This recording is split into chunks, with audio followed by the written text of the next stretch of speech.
നമ്മൾ പഴയ കാലത്തെ പല വാക്കുകളും എടുത്തിട്ടായിരിക്കും ഉപയോഗിക്കുന്നത്. ഇപ്പോൾ ട്രാൻസ്ജെൻഡർ എന്ന് പറയുന്ന വാക്കിന് മലയാളം നമുക്കില്ലാതെ, നമ്മൾ പണ്ട് കാലത്ത് പറയുന്നത് ശിഖണ്ഡി എന്നൊരു വാക്കായിരുന്നു ഉപയോഗിക്കുന്നത്. അത് വളരെ മോശപ്പെട്ട വാക്കായിട്ട് അതിനകത്ത് ഈ അവജ്ഞ ചേർന്ന വാക്കാണ്.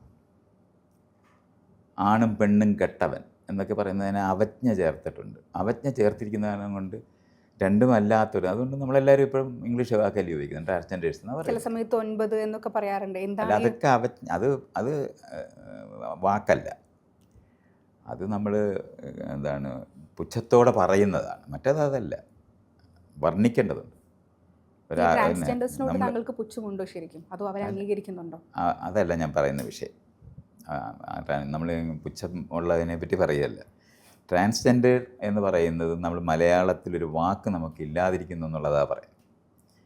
പഴയ വാക്കുകൾ എന്ന് പറയുന്നതിനകത്ത് അവജ്ഞയുണ്ട്, പുച്ഛമുണ്ട്. അതുകൊണ്ടാണ് നമുക്കതെടുത്ത് ഉപയോഗിക്കാൻ കഴിയാതെ പോകുന്നത്. പക്ഷേ പലപ്പോഴും നമ്മൾ ഈ വാക്കുകൾ, ഇപ്പം ഞാൻ പറഞ്ഞില്ലേ, സംസ്കാരം, സംസ്കൃതം, പ്രാകൃതം എന്നാണ് മറുവശത്തുള്ളത്. പ്രാകൃതം എന്ന് പറഞ്ഞാൽ എന്തോ മോശപ്പെട്ടതെന്നുള്ള വാക്കും അർത്ഥം കൂടെ. പ്രിമിറ്റീവ് എന്ന് നമ്മൾ പറയുമ്പോഴും മോശപ്പെട്ടതെന്നുള്ളൊരു ഒരു ധ്വനി അതിനകത്ത് വരും.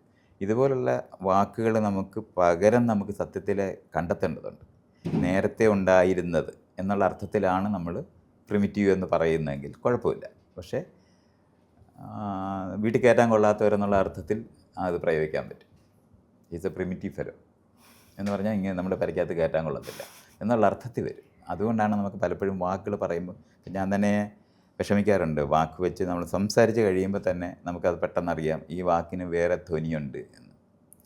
അതാണ് നമ്മുടെ ഒരു പ്രശ്നം. ഈ വാക്കുകളൊക്കെ നമ്മളെടുത്ത് ഉപയോഗിക്കുമ്പോൾ ഞാൻ നേരത്തെ പറഞ്ഞില്ലേ, അവർ പ്രാകൃതരാണ് എന്ന് പറയുമ്പോൾ ഈ പ്രശ്നം അനുഭവിക്കും. വാക്കിൻ്റെ ധ്വനി എന്ന് പറയുമ്പോൾ ചില സമയത്ത് നമ്മളത് പറയുന്നതിലും വ്യത്യാസം ഉണ്ടായില്ലേ? ഒരു വാക്കെടുക്കുമ്പോൾ നമ്മളത് പറയുന്ന ഒരു സ്ട്രെസ്, അതിനെയാണ് ടോൺ എന്ന് ഇംഗ്ലീഷിൽ പറയുന്നത്. അത് സ്ട്രെസ് ചെയ്യുന്നതും അതാണ് ടോൺ. നമ്മൾ കേട്ടോ എന്നൊരാൾ ചോദിക്കുമ്പോൾ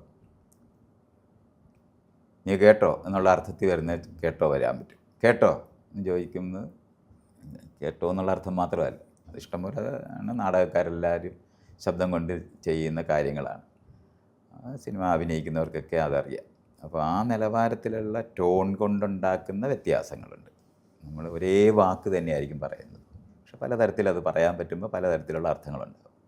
അപ്പം ഞാനിപ്പോൾ ഇവിടെ നമ്മൾ എത്തിച്ചേർന്ന് പോയത്, ഞാൻ ഈ വാക്കുകൾ പറയുന്ന സമയത്ത് പ്രത്യേകിച്ചും പ്രാകൃതം എന്ന് പറഞ്ഞ വാക്ക് നേരത്തെ എന്നുള്ള അർത്ഥത്തിൽ മാത്രമാണ്, അല്ലാതെ അതിനകത്തൊരു അവജ്ഞ ഉള്ളതല്ല.